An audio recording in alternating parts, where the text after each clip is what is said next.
अस्सलाम वालेकुम व्यूवर्स, मुझे उम्मीद है कि आप सब लोग ठीक होंगे।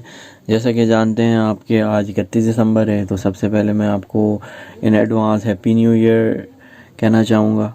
अल्लाह ताला आपके आने वाले साल को जो है आपके लिए अच्छा करे।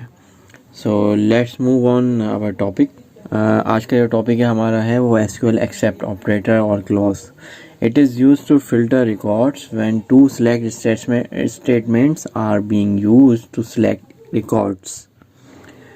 अगर इसका हम अगर थोड़ा सा सिंटैक्स के बारे में बात करें या रूल के बारे में बात करें तो राइट सिलेक्ट क्वेरी होती है, फिर एक्सेप्ट का ऑपरेटर यूज़ होता है, फिर लेफ़्ट सिलेक्ट क्वेरी होती है। तो ये इसका एक बेसिकली रूल है, आप कह सकते हैं कि जिसकी बेसिस पे जो है ये काम करता है। और अगर हम एक्सेप्ट ऑपरेटर की तरह से हमने डेफिनेशन देखी है तो ये दो सिलेक्ट स्टेटमेंट में के रिकॉर्ड्स को जो है वो फ़िल्टर करने के लिए यूज़ होता है। अब आगे हम देखते हैं कि इसका सिंटैक्स क्या है, किस तरह से ये फ़िल्टर करता है। तो एक्सेप्ट ऑपरेटर का सिंटैक्स यही है, सिलेक्ट जो है कॉलम नेम और नेम्स फ्रॉम टेबल नेम। फिर इसके बाद जो है एक और कॉमा के साथ हम टेबल यूज़ कर सकते हैं, इफ़ रिक्वायर्ड, या जो इवन ज्वाइन भी लगा सकते हैं। फिर हम एक्सेप्ट का ऑपरेटर यूज़ करेंगे और फिर सिमिलरली फिर select columns name from table name और वेयर की ऑप्शनल कंडीशन हम लगा सकते हैं। अगर हम एक्सेप्ट ऑपरेटर के को फर्दर उसकी वर्किंग अगर डिफ़ाइन करें तो इस तरह से कर सकते हैं, the first select statement that is on right side.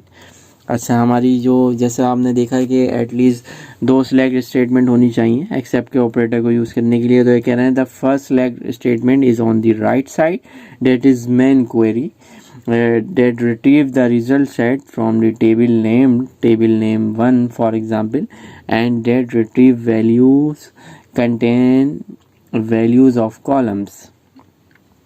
यानी कह रहा है मेन क्वेरी जो है हमारी राइट साइड पे होती है और उसी से जो है ना वो वैल्यूज़ रिटर्न होती हैं on the basis of column name.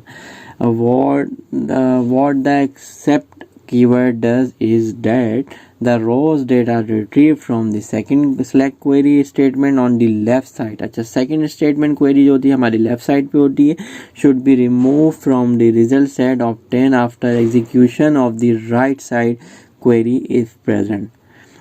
तो उसका क्या होता है कि left side query should be remove कर देती है क्योंकि वो वाले रिजल्ट सेट उसके अंदर फर्स्ट वाले के अंदर भी मौजूद होते हैं। अच्छा, इंटरसेक्ट ऑपरेटर जैसे आपने मेरी लास्ट वीडियो में या प्रीवियस वीडियो में देखा था, जिसका मैं लिंक अपने डिस्क्रिप्शन में भी शेयर कर दूंगा। उसमें क्या था कि वो कॉमन दोनों सिलेक्ट स्टेटमेंट के कॉमन रिकॉर्ड से उसको जो है वो डिस्प्ले कर रहा था। इसमें एक्सेप्ट का क्या कर रहा है कि जो कॉमन नहीं है दोनों टेबल्स में, अगर हम सिंपल वर्ड्स में अगर डिफाइन करूँ मैं इसको या बताना चाहूँ। अच्छा, पिक्टोरियल रिप्रेजेंटेशन इसकी एक्सेप्ट किस तरह से हो सकती है कि ये क्वेरी 1 जैसे जो हमारी जो मेन क्वेरी है उसके अंदर रिकॉर्ड हैं, ये अगर आप फील्ड एरिया देखें तो उसके अंदर रिकॉर्ड हैं, और ये वाइड एरिया जो है ये रिकॉर्ड जो है उसके अंदर मौजूद नहीं है, और क्वेरी 2 के जो अपने रिकॉर्ड हैं वो वाइड एरिया से आ रहे हैं, और जो उनके ओवरलैप हो रहा है, जो इंटरसेक्ट हो रहा है वो बीच में सर्किल के दरमियान है। तो हमारे रिकॉर्ड कौन से आएंगे जो बेसिकली फर्स्ट मेन क्वेरी के अंदर हैं। अब हम अगर देखें इसमें कुछ कंडीशन होती हैं एक्सेप्ट की कि the number of columns and orders in the tables that are being used to execute the select statement should be the same.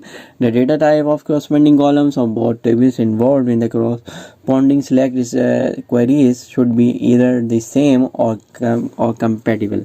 ये वही वाले रूल हैं जो आपने इंटरसेक्ट ऑपरेटर के लिए और यूनियन ऑल के लिए पढ़े थे कि भाई सेम सीक्वेंस में होने चाहिए, नंबर ऑफ कॉलम जो है दोनों सिलेक्ट स्टेटमेंट में सेम होने चाहिए, उनकी टाइप जो है वो कंपेटिबल हो या सेम होनी चाहिए। तो अब हम अपने प्रैक्टिकल डेमो की तरफ मूव होते हैं, और ये मैंने पहले से क्वेरी और टेबल्स बना के रखे हुए हैं ट्यूटोरियल के डेटाबेस में। इसका साइज़ को मैं थोड़ा सा इन्हांस कर देता हूँ ताकि इजीली हमारी स्क्रीन पे अवेयर हो जाए। तो हम सबसे पहले जो है इंडिविजुअली क्वेरी चला के देखते हैं कि बुक 1 के टेबल में क्या रिकॉर्ड हैं। आप देख रहे हैं कि 1 से लेकर 10 तक, बुक 1 से लेकर 10 तक के रिकॉर्ड्स हैं। और अगर मैं क्वेरी 2 को एग्जीक्यूट करूं तो इसमें आप देखेंगे कि ID 6 से लेके ID 15 तक रिकॉर्ड मौजूद हैं। तो अगर मेन क्वेरी के अगर हम रिकॉर्ड देखें तो 5 रिकॉर्ड 1 से लेकर 5 तक रिकॉर्ड जो हैं वो बुक 2 में मौजूद नहीं है। तो एज़ पर जैसे हमने अभी थ्योरेटिकल इन्फॉर्मेशन पढ़ी, डेफिनेशन पढ़ी, तो इसको रिटर्न क्या करना चाहिए एक्सेप्ट ऑपरेटर के की वजह से कि 1 से लेकर 5 तक जो यूनिक रिकॉर्ड्स हैं उसके अंदर बुक 1 में और जो बुक 2 में मौजूद नहीं है तो वो उसको रिटर्न करने चाहिए।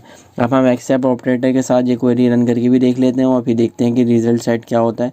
ये देखा, ये सेम था जिस तरह से हम एक्सपेक्ट कर रहे थे कि 1 से लेकर 5 तक जो है ये रिकॉर्ड आ गए। अब हम इसके टेबल्स के नेम अगर हम चेंज कर देते हैं फिर आप देखिएगा कि रिज़ल्ट पे क्या इम्पैक्ट पड़ता है। रिज़ल्ट पे फिर इम्पैक्ट डेफिनेटली इसका अपोजिट पड़ेगा, कॉन्ट्रेरी पड़ेगा। अब जो है 11 से लेके जो 15 या 15 तक की आईडीज़ के रिकॉर्ड जो हैं वो डिस्प्ले हो गए हैं क्योंकि वो बुक 1 में मौजूद नहीं है। तो मुझे उम्मीद है कि ये थ्योरेटिकल नॉलेज और प्रैक्टिकल डेमो देखने के बाद आपको जो एक्सेप्ट ऑपरेटर एसक्यूएल के अंदर समझ आया होगा, आपकी नॉलेज में इजाफा हुआ होगा। अगर आपको मेरी वीडियो पसंद आई है तो मेरे चैनल को जो है वो सब्सक्राइब करें, मेरी वीडियो को लाइक करें, शेयर करें, कमेंट्स करें और फीडबैक देना ना भूलिएगा। अपना बहुत ख्याल रखिएगा। मुझे मोहम्मद तारिक को दीजिए इजाज़त। बहुत जल्द हाजिर होऊंगा आपकी खिदमत में एक नई वीडियो के साथ। टेक केयर, अल्लाह हाफिज़।